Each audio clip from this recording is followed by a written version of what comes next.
Chief's log. I've been aboard ship for a couple of weeks now, and I don't know, maybe Starfleet is recruiting out of elementary schools or maybe even kindergartner. It's like I've stumbled on a nursery school here. These ensigns, these lieutenants are so young, and they've got so much energy, they're killing me. They're bouncing off the bulkheads like rubber balls. And if I have to hear one more time about how Chief O'Brien is the greatest thing that ever happened to Starfleet, and Chief O'Brien this and Chief O'Brien that, I think I'll just throw myself out an airlock. I'm a chief warrant officer, not a chief petty officer. I don't know. Maybe I should have stayed with land forces.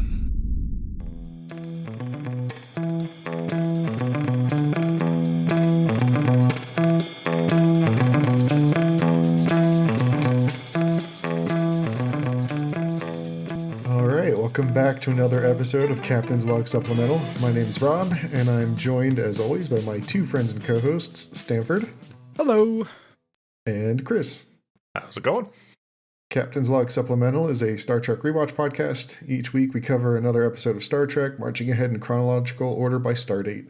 If you like what you hear, or you just want to feed the drama goblin we refer to as Stanford, then we'd appreciate you taking the time to rate and review us on your podcast supplier of choice. Those ratings go a long way to help us reach other Star Trek fans. I wasn't here last week. My dad was, so now my microphone smells like coffee and disappointment. Just disappointment in yourself? No, he's a warrant officer, so he's just disappointed in everybody around him. Oh, okay.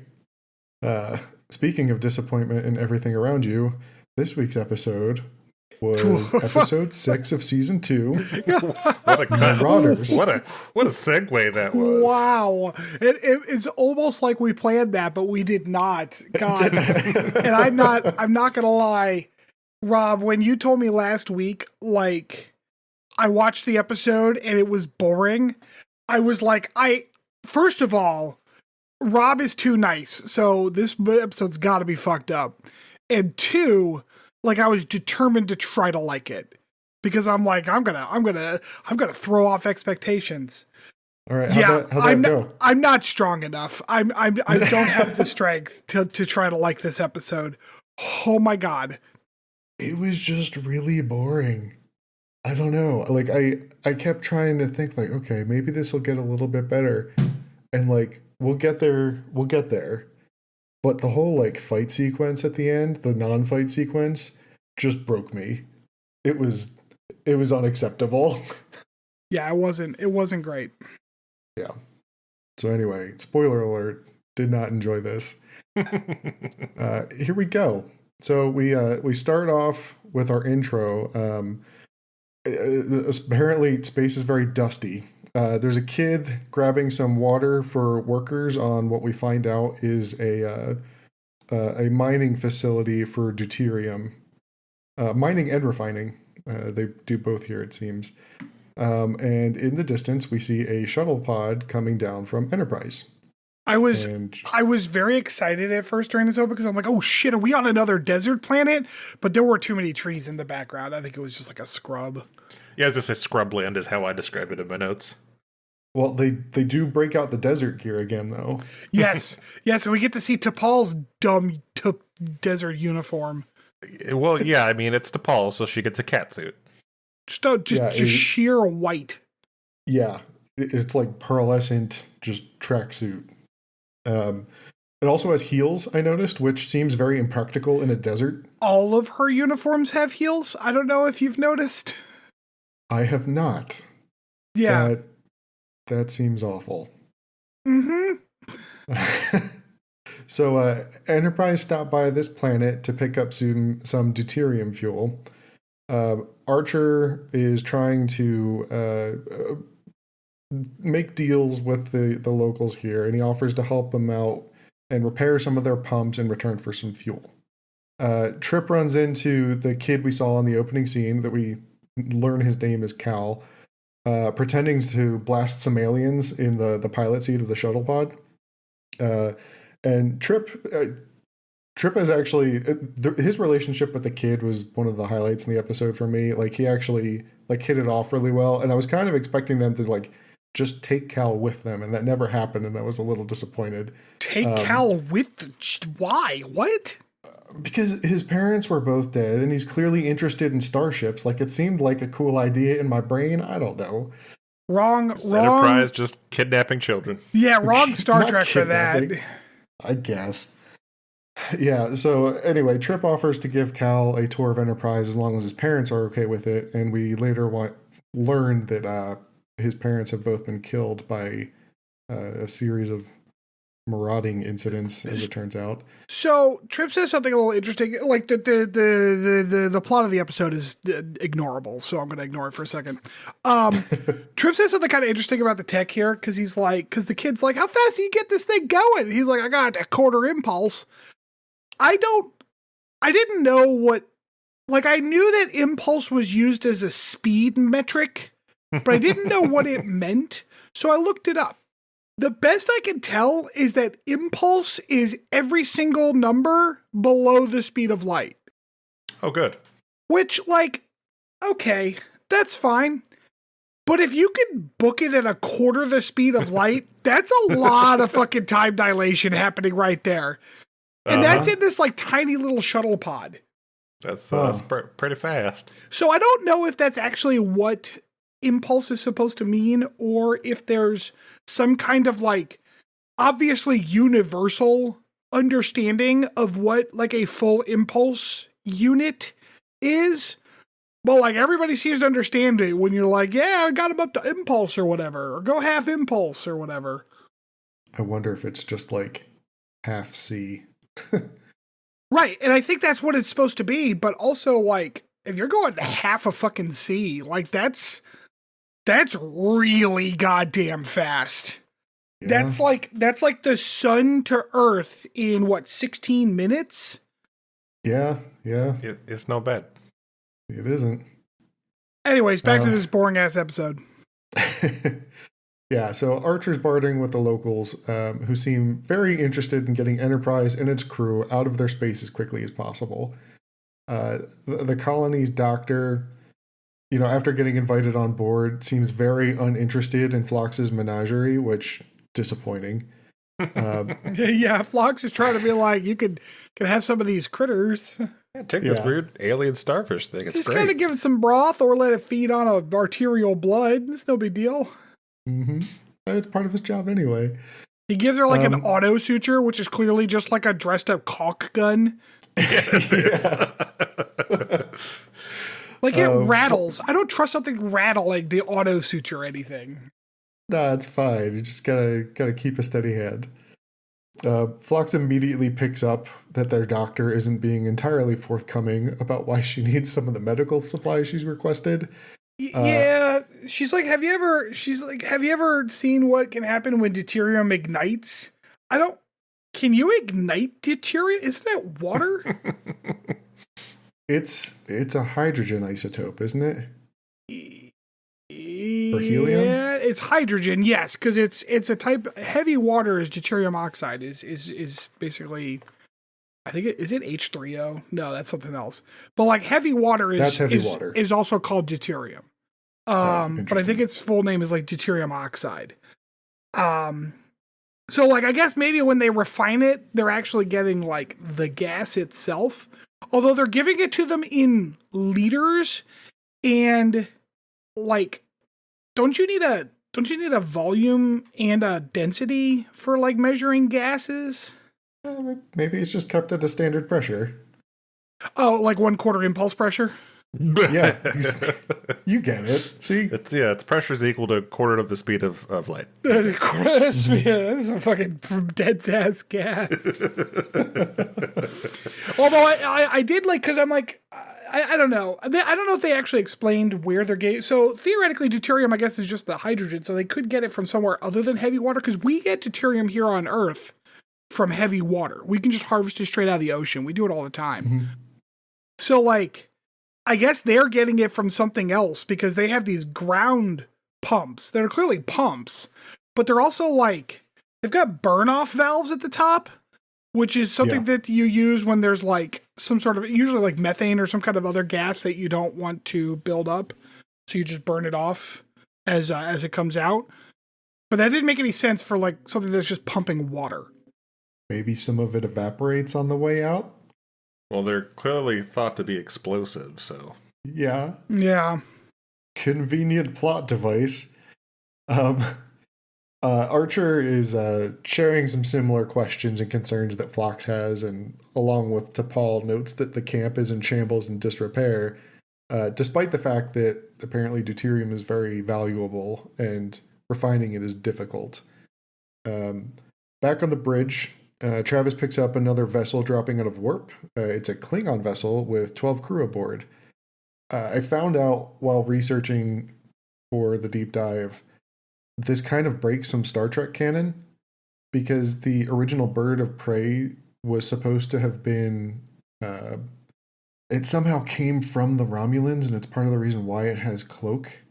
So it showing up as like this freighter variant many years ahead of the original series. I mean, I wouldn't have called this a Bird of Prey. It looks wildly different. I mean, not see wildly different. It. I mean, yes, very it's got similar shape. It's got a swooped wing profile, but like, yeah, that's the last similarity. That's like saying, that's like saying a Learjet in a 787 or 767 are like, no, they're basically the same. It's like, yeah, okay, they have kind of a similar look-ish, but they're wildly different aircraft. Yeah. I mean, you just said the same name twice. I don't know what you're talking about. It's like that office picture. They're the same picture. This is the same picture. Yeah. Yeah, although this ship looked fucking badass with those tanks on the side. It was pretty cool. Yeah. Yeah. Well, apparently Star Trek fans had feelings about it. We're still early in our... Really? Star Trek fans had feelings about something completely innocuous? Huh. Now I want to see a picture of it again, because there's no way I would have called that a Bird of Prey, because I saw it. It looked more like the Raptor, but like with the wings a little lower. I get where people are saying it, and I could see like the argument was made that it was just retrofit into a like a freighter, or in this case like a pirate vessel. But anyway, the captain of said ship is named Korak, whose actor apparently shares my full first name, Robertson. Nice. The workers start to panic and tell everyone planetside to get inside and lock the colony down. Foreman Tessic tells Archer that the Klingons seem to think they have an exclusive arrangement with their deuterium operation, and asks that Enterprise and the crew lay low while the Klingons are on the ground.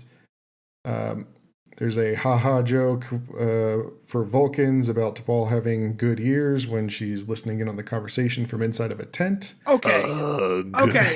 Ignoring the dumb Vulcan ears joke, I have a question. Okay.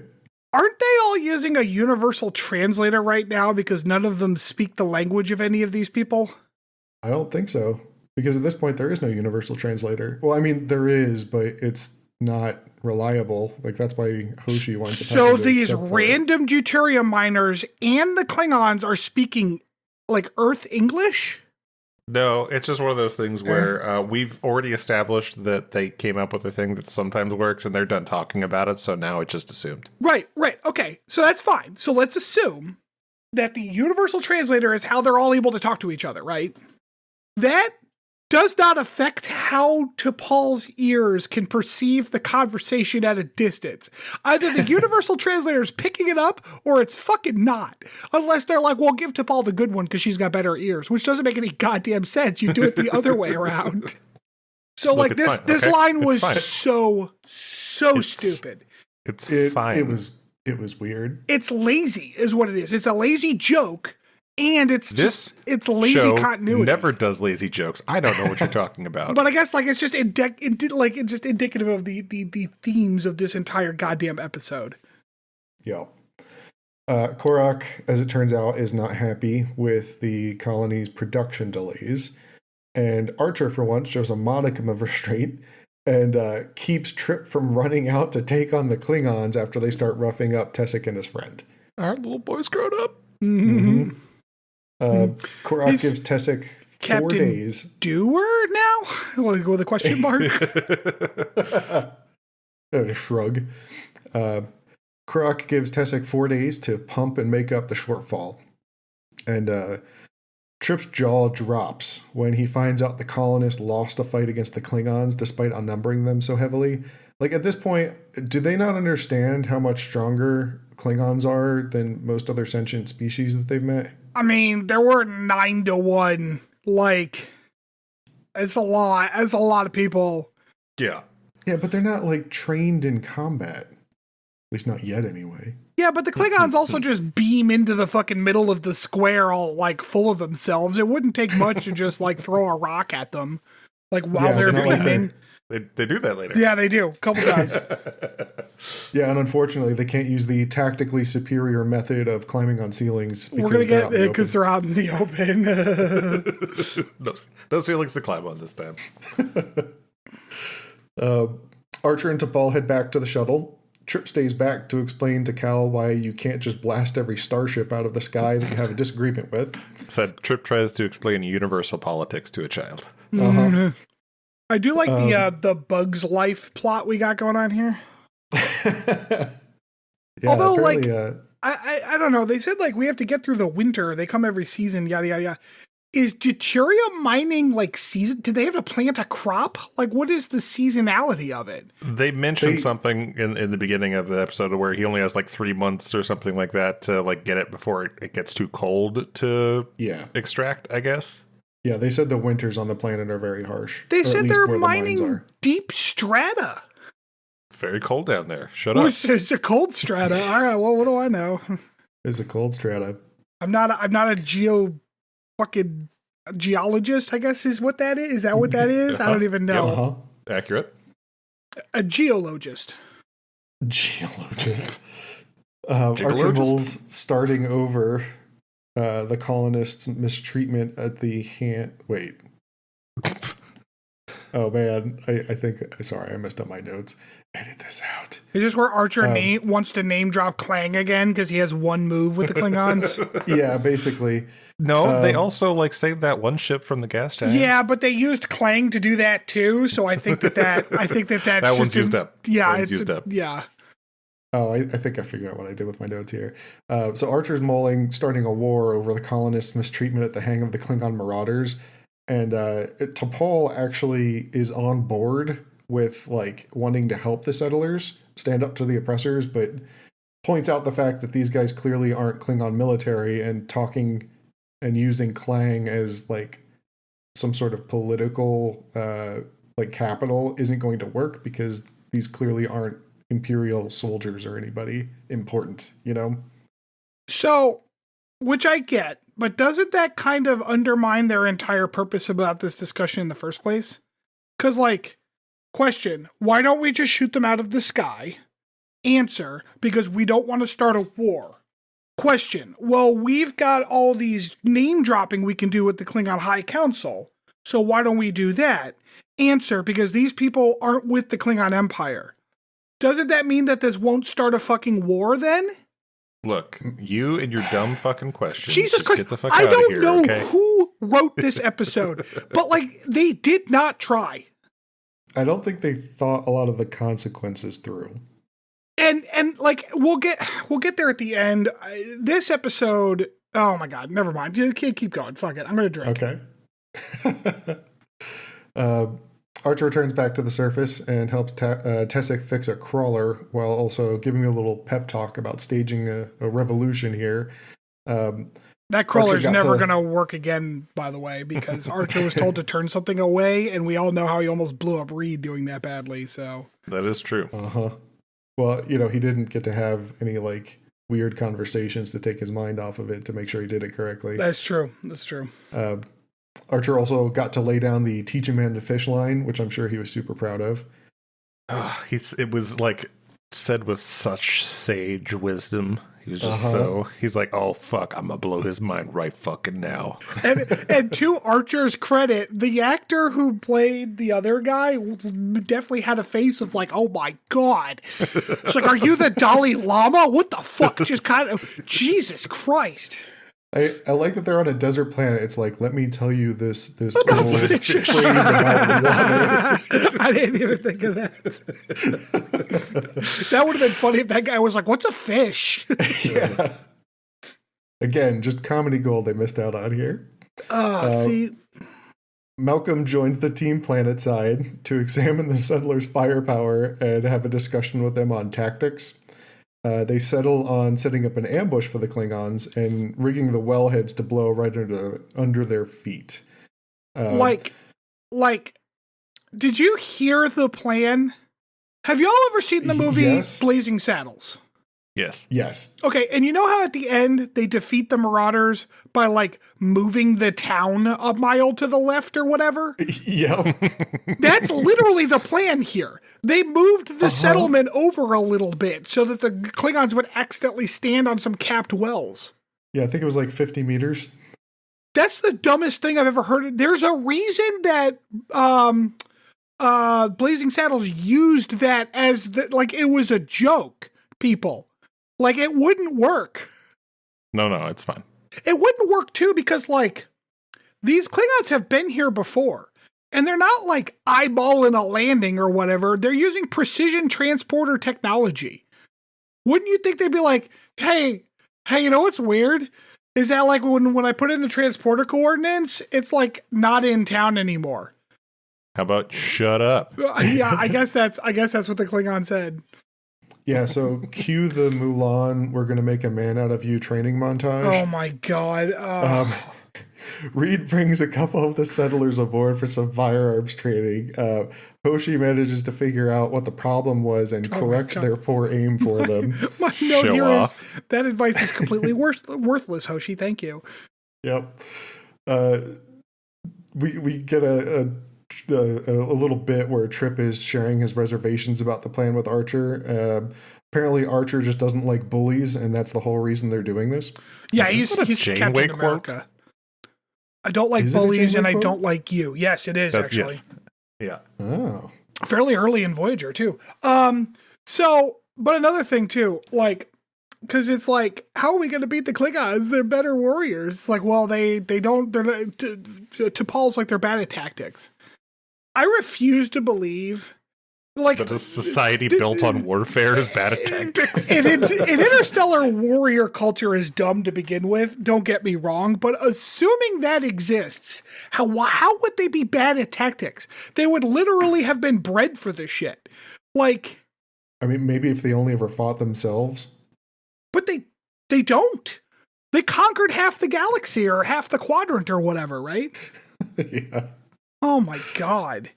It's like they're bad at tactics. No, they should be really goddamn good at tactics. Mm-hmm. T'Pol educates some of the settlers on evading Klingon melee weaponry. Yeah, she learns them the good old Vulcan tuck and roll. Mm-hmm. Travis joins in the demonstration and is wisely more worried about his own safety than T'Pol's. That was a good line out of Travis, actually. That was pretty fun. It was, yeah. Because he's like hesitant and she's like, hit me. And he's like hesitant and she's like, you're not going to hurt me. He's like, I'm not worried about you. Cal is upset that he can't help fight the Klingons and just bemoans the whole situation to Trip, who is basically like, you're just a kid, get in the shuttle. Get to the chopper. Get to the chopper. We get a montage of all of the settlers' preparations on the eve of the battle. Montage. Archer joins Tessic in his tent. He shares the tale of Enterprise's first encounter with the Suliban in an attempt to bolster Tessic's resolve, and it does work. We get word from Travis that the Klingons have arrived, and at that point, it gets real. So the Klingons. So this, by the way, I've decided this is not a Star Trek Enterprise episode. This is actually an episode of the A-Team. Because yeah, no one does get shot, do they? No one gets shot. There's explosions, but nobody actually gets hurt in this. So I found out Richard Berman, one of the main creative forces behind this particular episode. Yes, that douche nozzle. Right. Go ahead. He used to work on, oh my God, the name of the show escapes me now. MacGyver. He used to work on MacGyver. And this feels like a MacGyver episode. So I am not really surprised by any of this. MacGyver, A-Team, we're talking about the same kind of period of TV shows here. Fucking Walker, Texas Ranger. that one shit episode of Firefly. Like, it's all the same shit. Yeah. So the Klingons beam down into what's now a ghost town. The deuterium pumps are silent, and the very now concerned Captain Korak orders his men to spread out and search the town. Trip gives the signal, and a decoy leads the Klingons out of town at that point. Was Trip the one who gave the bird call, or was that somebody else? No, that was the other dude. Yeah, that was Trip. Was Trip? What was the fucking point of the bird call? Man, the Klingons knew it wasn't an animal. They saw you, man. Why didn't you just say, go? Like, what was the point of, like, shut the fuck up, Trip. Like, again, what's a fish? Trip pulls the trip wire, lol, and the fire team opens up on the Klingons. God, missing the fucking wire. I forgot about every the wire. shot. Yeah. Yeah, the settler's doctor almost gets cut in half by a batleth, but manages to escape thanks to T'Pol's dodge and roll training.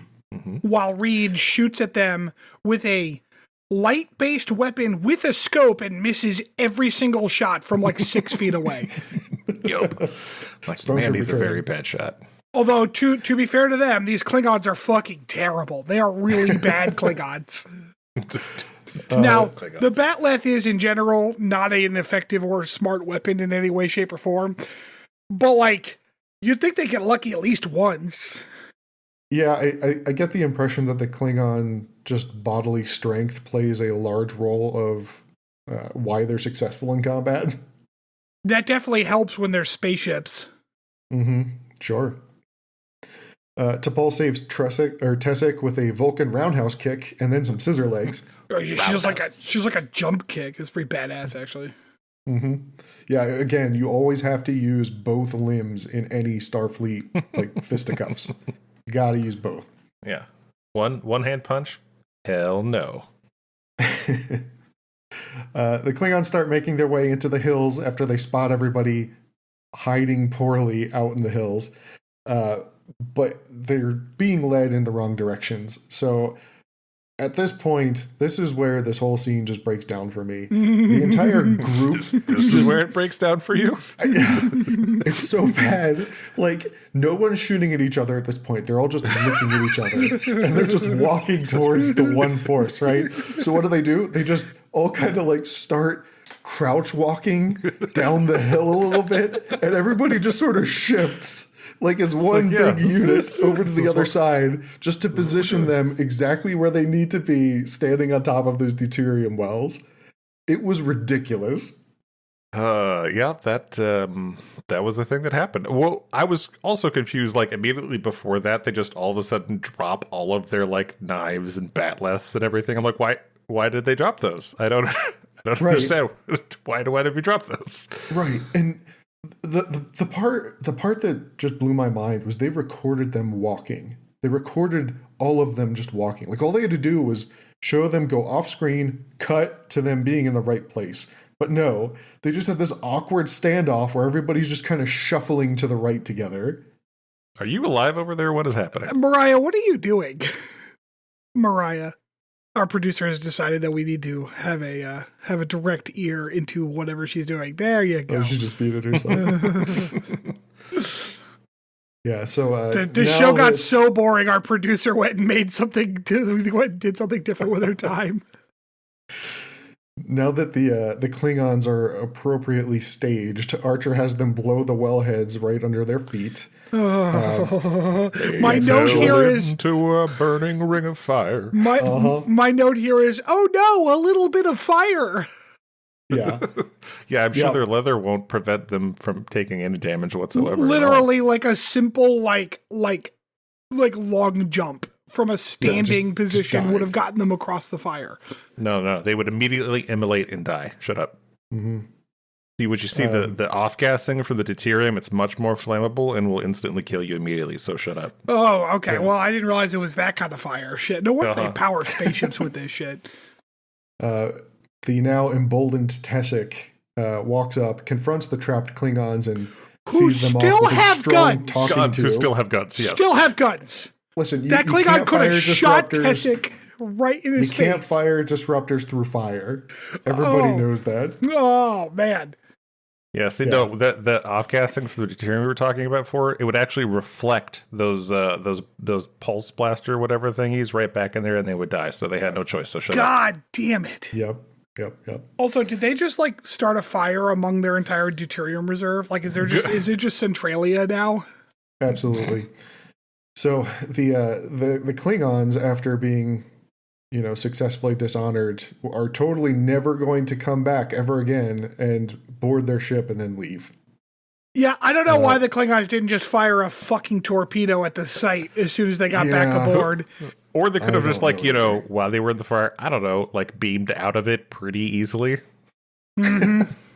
But I didn't even think about that. Just like beam up and then beam back down 5 feet out.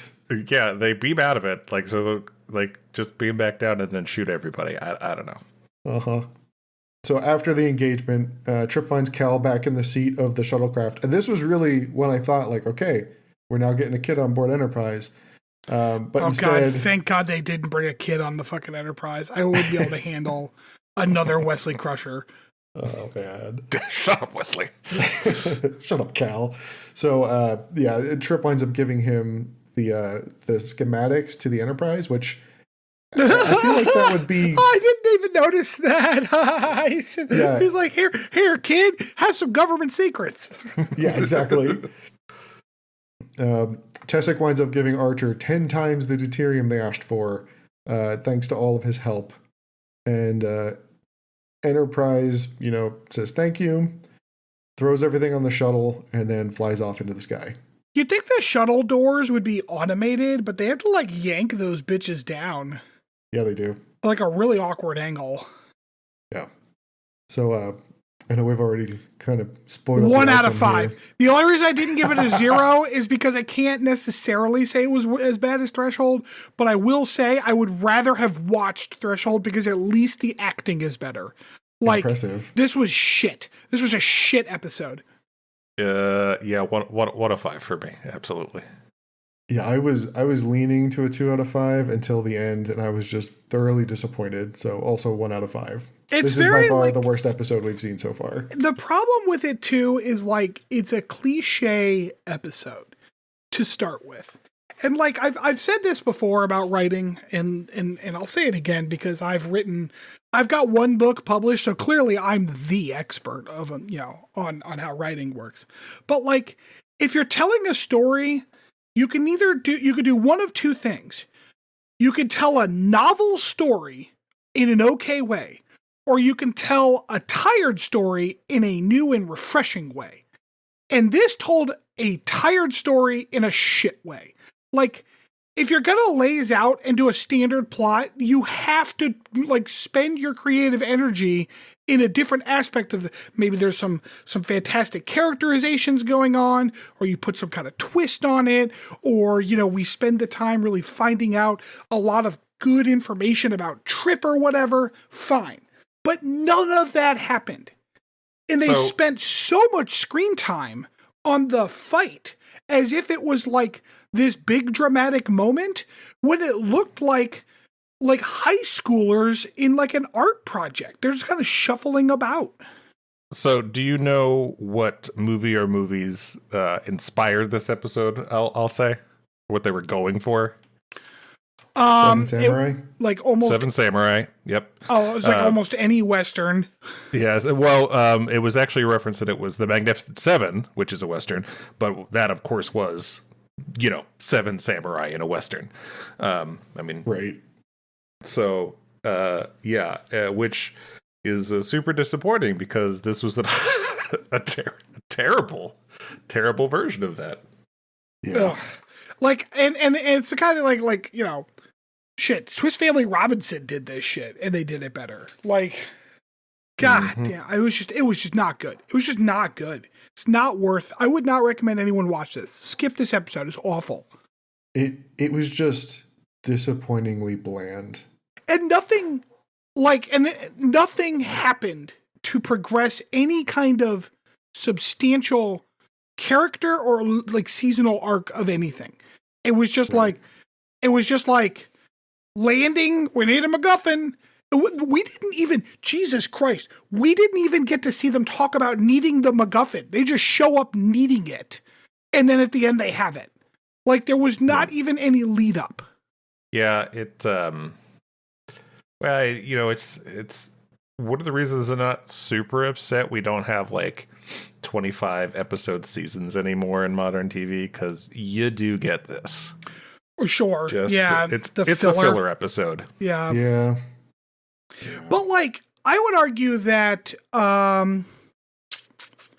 is it Dead Stop? Yeah, based on our ratings. Dead Stop was also kind of a filler episode because like, it was just an episode that existed to like, well, why is the ship fixed?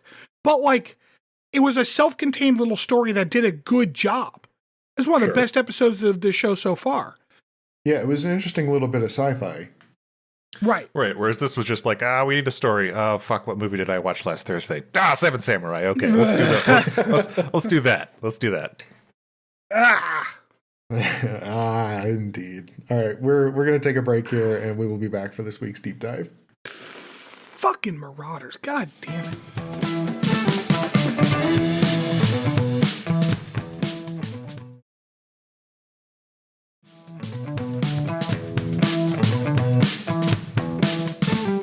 All right, welcome back to this week's deep dive. So I thought this might be an appropriate week for us to look at piracy in Star Trek. Yar. Yar, indeed. Not to be confused with, Tasha Yar, which is that's a different thing. We've already gotten a few glimpses of piracy, kind of leading up to this. So we had the Ferengi episodes from last season, the Nausicaans that hit that freighter, and we had the vindictive freighter subordinate trying to take over Enterprise to go blast the Nausicaans. That was in Fortunate Son, which, by the way, while researching this, I found out, guess who directed Fortunate Son? Who's that? LeVar Burton. It's funny you mentioned that, because, I'll get to it in my potpourri. He features in one of the things I'm going to talk about there. Oh, cool. I didn't really... I knew Jonathan Frakes directed a lot of Star Trek in TNG and then post-TNG.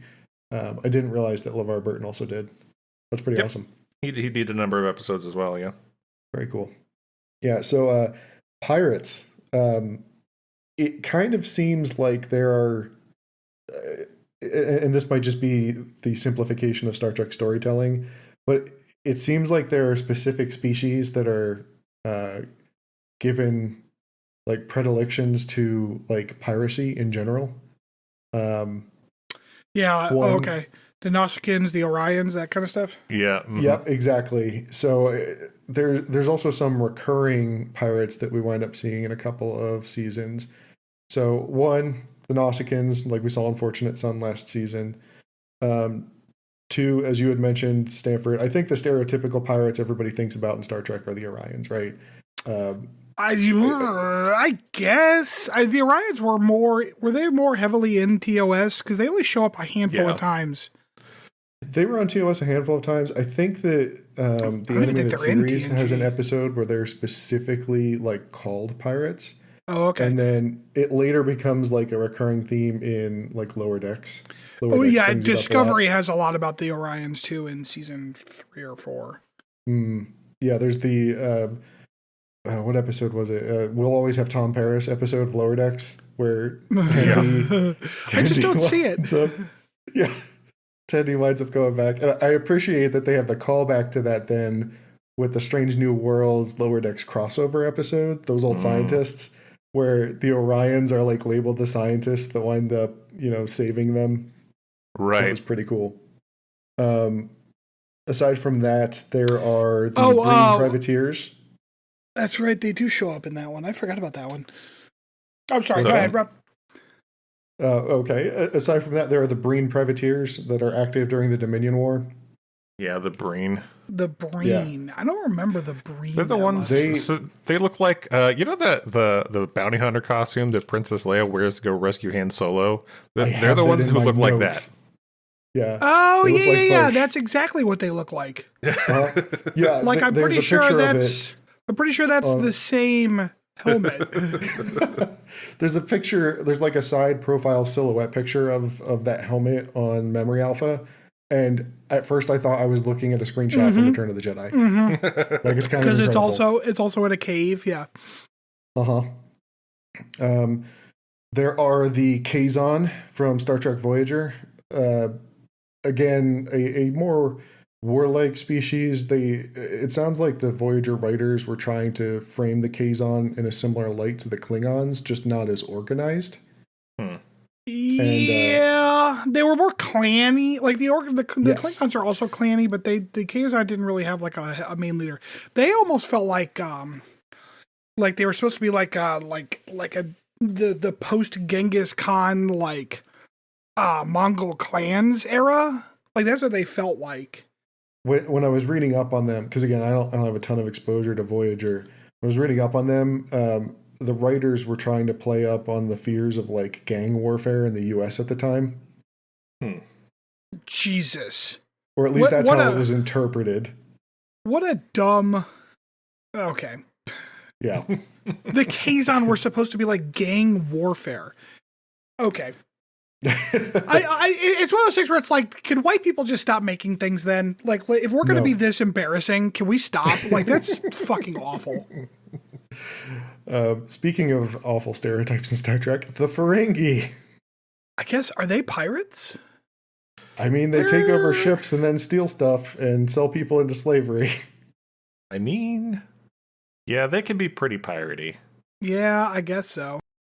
Yeah, so there was like last season's Acquisition, where I think they're pretty clearly pirates in that episode. Yeah. There's also, I don't know if you guys remember this or not, there's the episode Rascals in TNG, where Picard, Keiko O'Brien, they all get turned Ensign into kids. Rowe and Guinan, yeah, they all get turned into kids for that whole episode. They're all like 12-year-olds. What an episode that was. Why is that? Like every I feel like every show has that.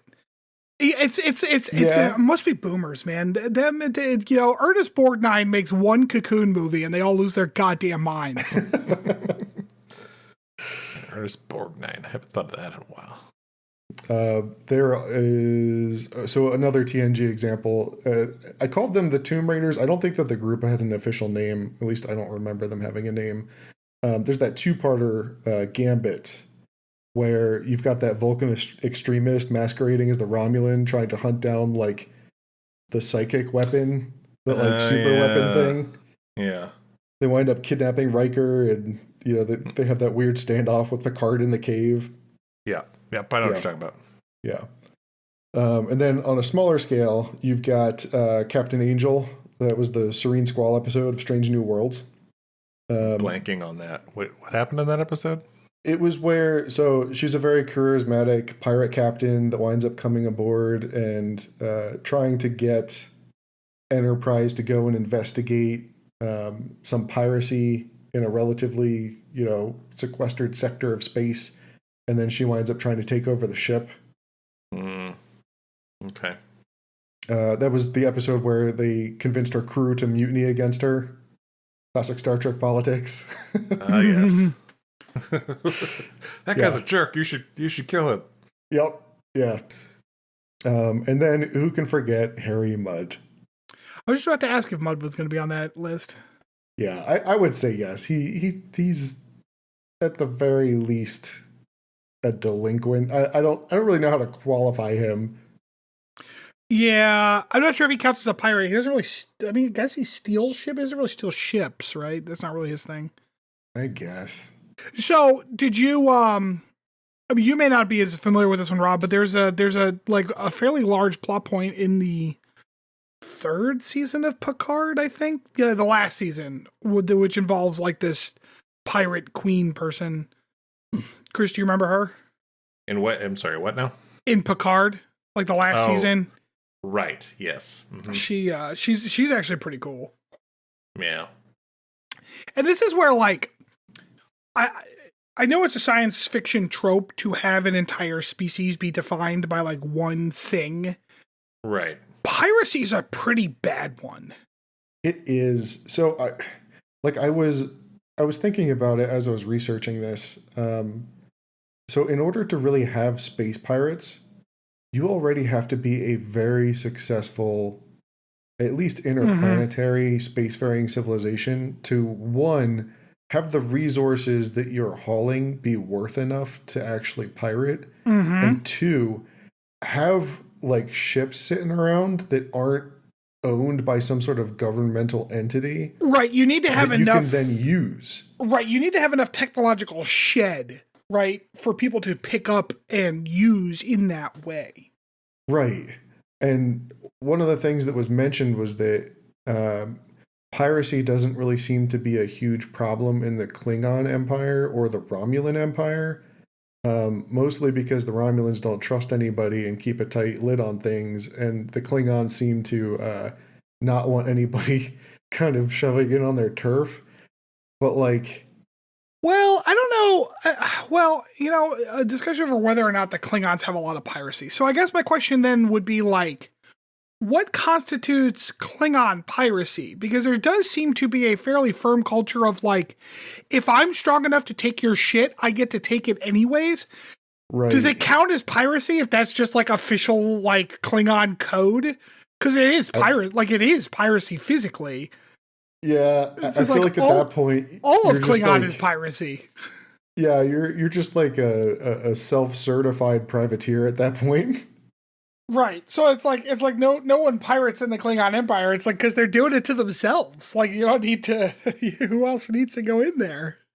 Yeah, but like also a lot of these larger like governmental forces, I feel like it would be difficult to pirate them in the first place because even like the Federation ships that are arguably explorers first, they are well armed and armored.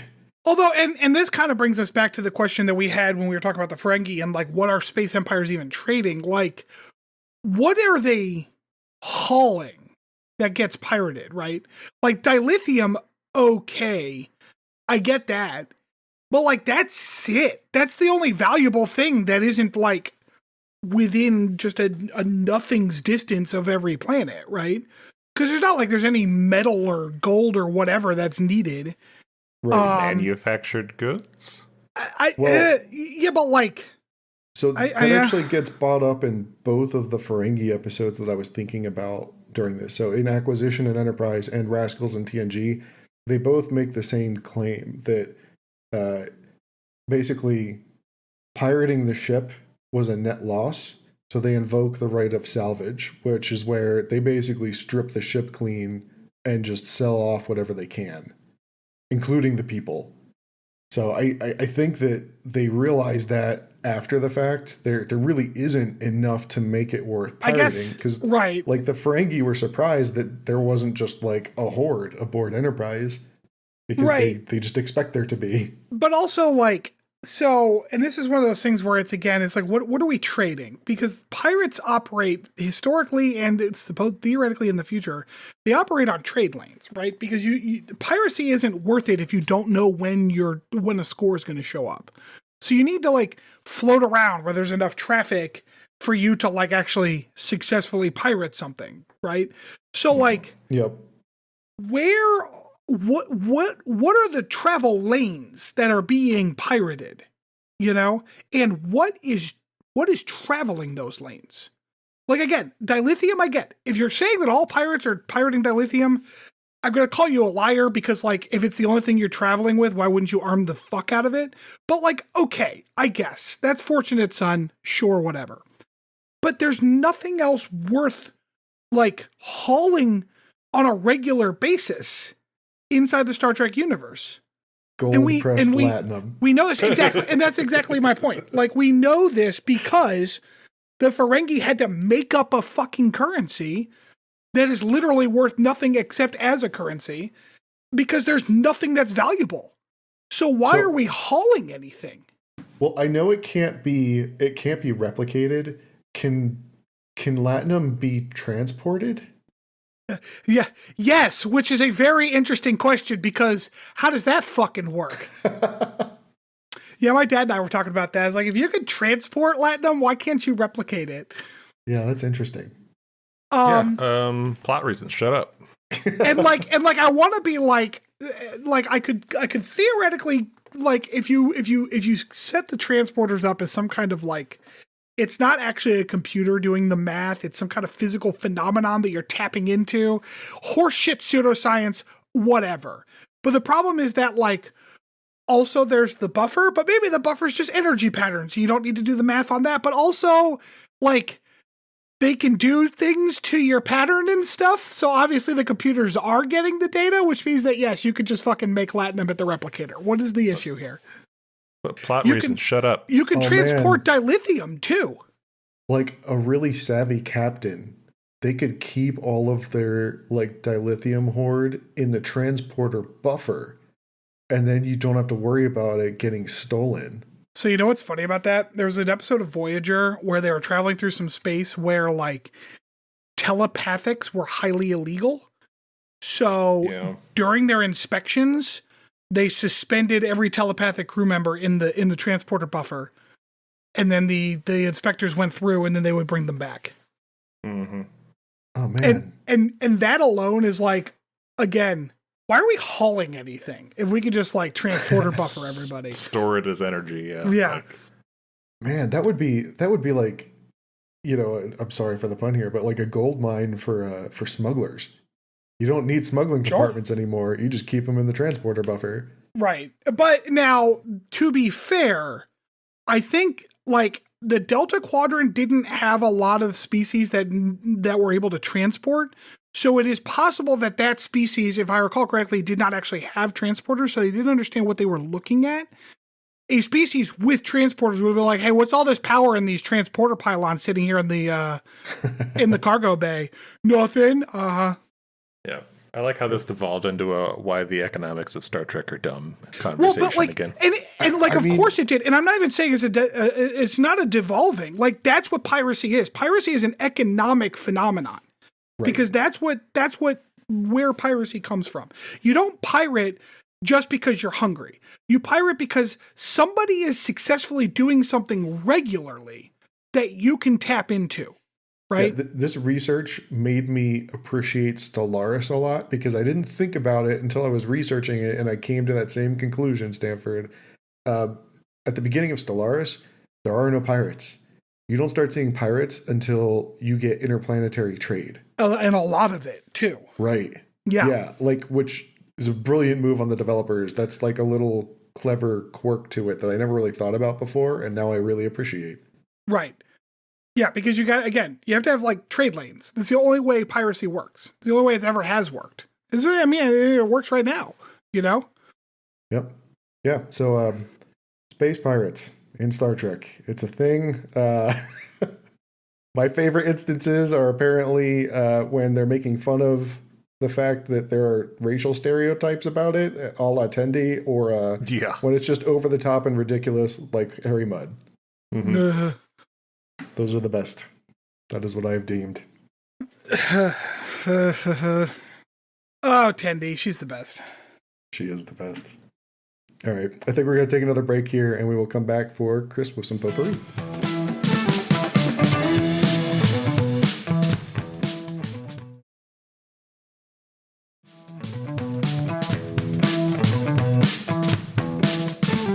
Welcome back, everybody. Captain's Log Supplemental. All right, so for this section, I wanted to touch on Star Trek episodes that were inspired or kind of reimagined famous kind of movies. As I'd mentioned earlier, this episode we just watched, the train wreck that it was inspired by Magnificent Seven and Seven Samurai. So is this a fair time to be like, I've never seen either of those movies?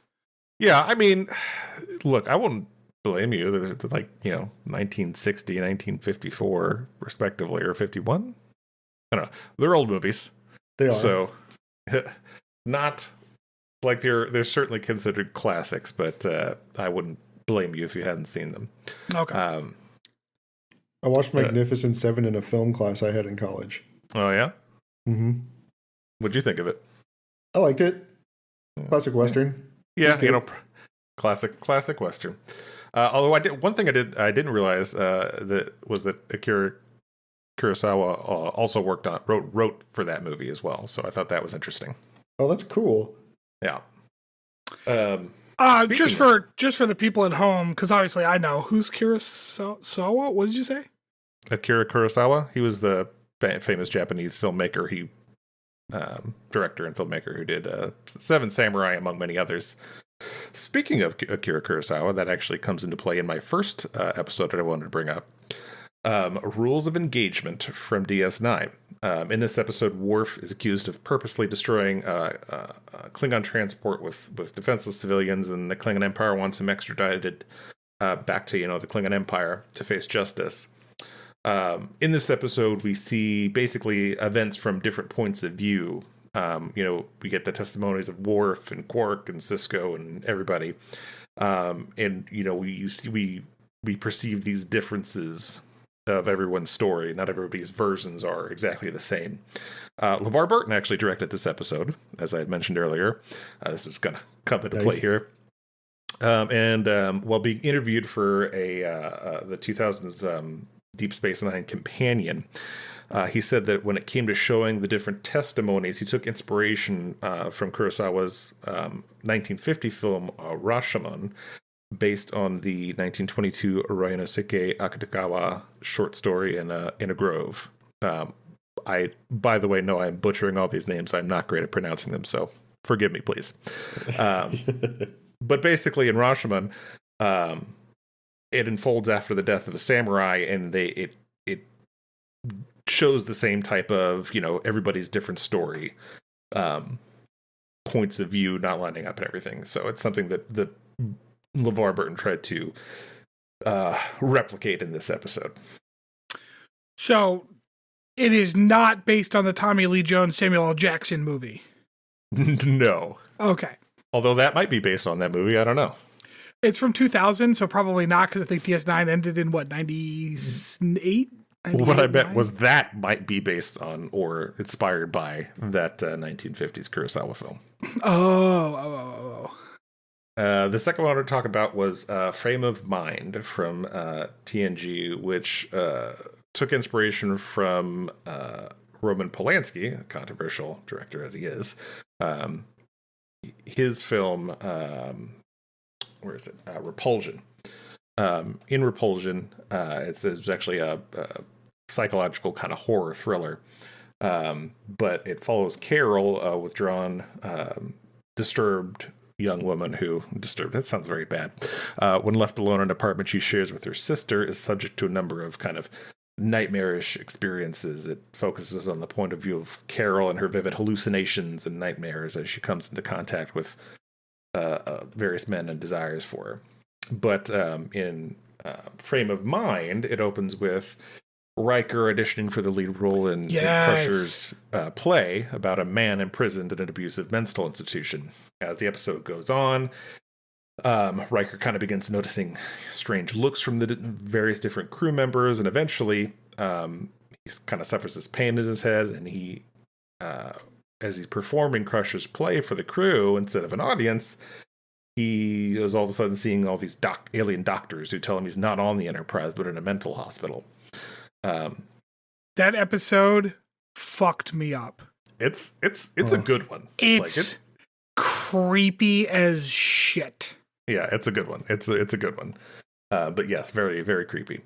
In the Next Generation companion, Brandon Braga, who is a frequent director of various episodes of various Star Treks, said he took a lot of inspiration from the film Repulsion while writing Frame of Mind. It's impressive that Brandon Braga did that episode, which was like good. Mm-hmm. He is also one of the writers on the episode y'all did last week, which was awful. Yep. It's like, shit, man. I guess they can't all be winners. They really can't, especially when you're cranking out 25, 27 a season. So, but yeah, Frame of Mind. Oh my God. That, like, I still have like a vivid mental image of like him looking up at like the stage, like prop door, but it's like the door to his cell, and there's like the alien doctor like eyeballing him through it, and he's like, "What the fuck?" And I was like, "Oh Jesus Christ!" Oh man, fucked me up as a kid. I watched it again as an adult. It fucked me up all over again. It was a good one. Next one I want to talk about was Darkling from Voyager, where the Doctor basically turns himself into Dr. Jekyll and Mr. Hyde. There's been obviously many adaptations of some form of Dr. and Jekyll, Mr. Hyde, Nutty Professor, Incredible Hulk, various other just straight adaptations of the original story. But in this one, I guess it never really occurred to me that the Incredible Hulk was Dr. Jekyll and Mr. Hyde. I mean, obviously, but I don't know why. I was like, oh yeah, yes he is. Son of a bitch. Man, I am not a smart person. Fuck. Yeah, as in this episode, the Doctor has good intentions and he tries to start, adding aspects of various historical figures' personalities to his own. Mahatma Gandhi, Leonardo da Vinci. But as time goes on, the Doctor's experiments begin to destabilize his program. By the time Torres has discovered what's wrong, the darker version of the Doctor has kind of emerged and took control and goes through a whole bunch of stuff, and it's basically a big old jerk. So I wrapped that one up real succinctly, didn't I? A more fun one I wanted to touch on was the TNG episode. It's called. Sorry, Starship Mine, where Captain Picard, in trying to escape a party, basically on the surface that he doesn't want to take part in, goes back to the ship, only to find that it's kind of trying to be stolen or taken over by this crew of, let's say pirates, Rob. In this one, were they trying to take it? I remember that episode being like the motivation of the bad guys in that episode did not strike me as particularly clear. Because they were also gutting systems and shit. It was weird. Yeah. But while Captain Picard was trying to escape a party in the, of course, 1988 film Die Hard, Bruce Willis was attending a party at Nakatomi Plaza. It's actually the showwriter or the scriptwriter for this one, Morgan Gendel, has apparently tried to downplay the connection over the years, even though he admitted at a Comic-Con that he pitched the episode as Die Hard on the Enterprise. So, which that's one of those things where it's like, even if he didn't realize it, as I understand it, Die Hard was the first movie to do that. So every kind of lone wolf in that situation movie since is in some way, shape, or form traced back to Die Hard.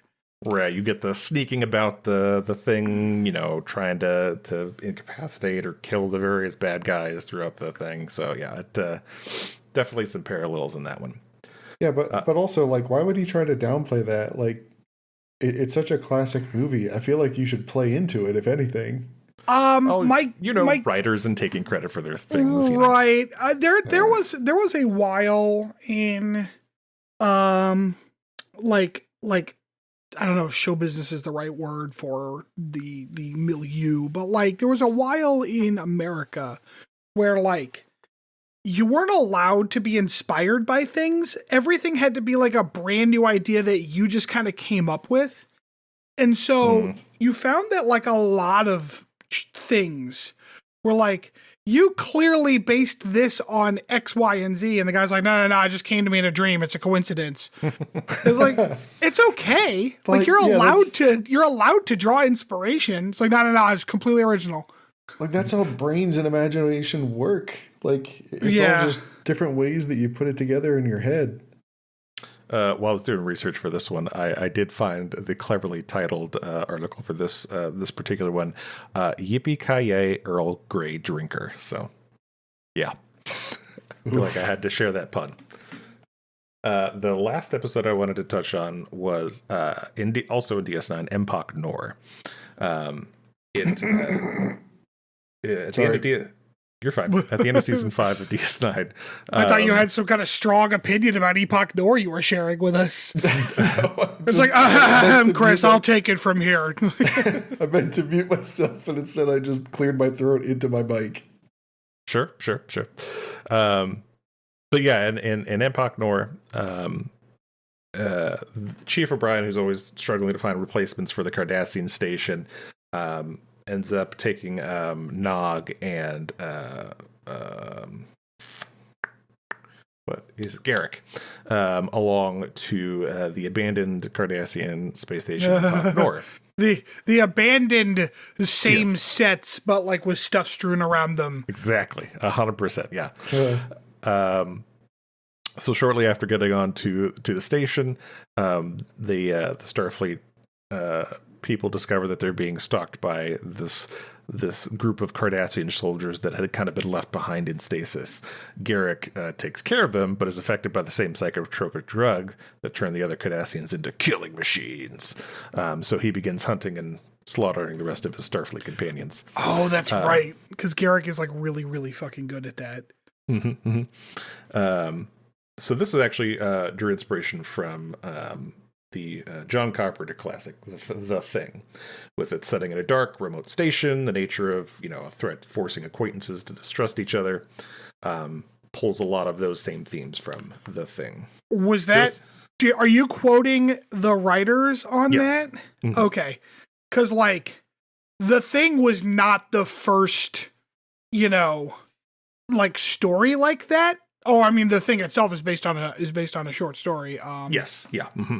But there are other who can we trust things that existed before The Thing. Certainly, yeah. But if they said we were watching The Thing and we thought of this, then yeah, absolutely.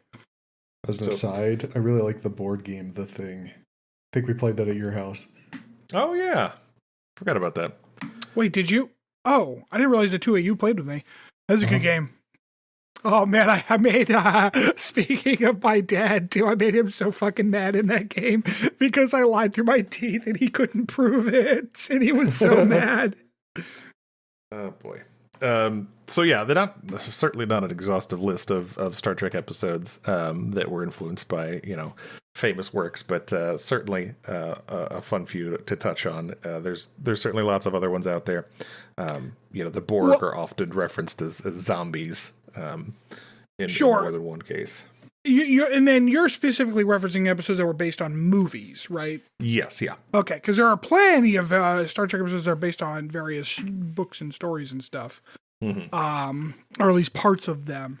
The one TNG episode where Picard gets tortured, there's four lights, that thing. Mm-hmm. Yeah. That's all straight out of 1984. Right, yeah. All right, well, I think that wraps up the potpourri for this episode. Any final thoughts? I think that I said it, and so now I guess it should be my job. I think that another interesting thing to look at is maybe movies that were inspired by Star Trek episodes. That would be interesting. So I will. I'll do a little research on that for some sort of potpourri in the future. But no, that was fun, Chris. That's cool. It's stuff like that. I'm not good. Maybe I shouldn't research this because I'm not good at it. I'm not good at making those connections a lot of times because I don't watch, I don't consume cinema that way, Sure. So it's fun to hear it because then I'm like, oh yeah, that makes sense. I love The Thing. I think it helps when there's quotes from writers specifically. Yes, right, exactly. Oh my gosh. Yeah. All right. Well, thanks everybody for joining us today, and we will catch you next time. Yeah, so Chris isn't going to do it because he sucks. Don't forget to like and subscribe. Oh, I would do that at the beginning. I don't. You gotta give us a rating, send us some hate mail, talk to us. Sorry, this episode was a little of a downer. Oh boy, that was a rough one. But we do appreciate our listeners, and we didn't even get any bingo squares for this one. No, I was hoping we'd at least get Starfleet baseball caps. Useless episode.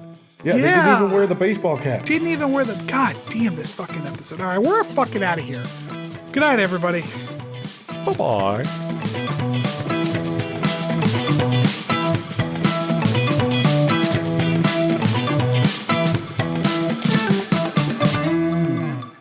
Thanks for listening to Captain's Log Supplemental.